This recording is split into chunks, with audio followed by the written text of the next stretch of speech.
Welcome to Proclaim, a presentation of the Catholic Diocese of Alexandria. Join us as we journey together through the Scriptures revealed to us by God. Good morning and welcome to Proclaim. And so as chapter 9 moves on after the Transfiguration, we again find Jesus using the opportunities that are there to teach lessons. It says, as they were coming down from the mountain, he charged them not to relate what they had seen to anyone except when the Son of Man had risen from the dead. That idea of rising from the dead, as we've seen in some of the confrontations that Jesus has had with the religious leaders, was something that some of the people of his time, namely the Pharisees, seemed to have an understanding of and share an insight. The Sadducees clearly did not. They thought that was absolutely impossible.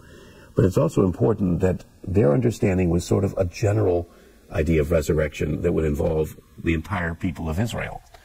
That clearly the idea of the Son of Man rising from the dead is a very different idea, and one that perhaps is focused on their lack of understanding of Jesus' identity. Once again, that the idea of him rising from the dead is something that they certainly wouldn't be able to proclaim anything about because they don't even understand what it's talking about.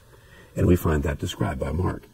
He says, so they kept this matter to themselves, questioning what rising from the dead meant.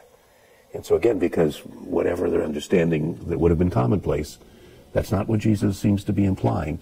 And at least they get that much. They're not quite sure what the rising of the Son of Man is.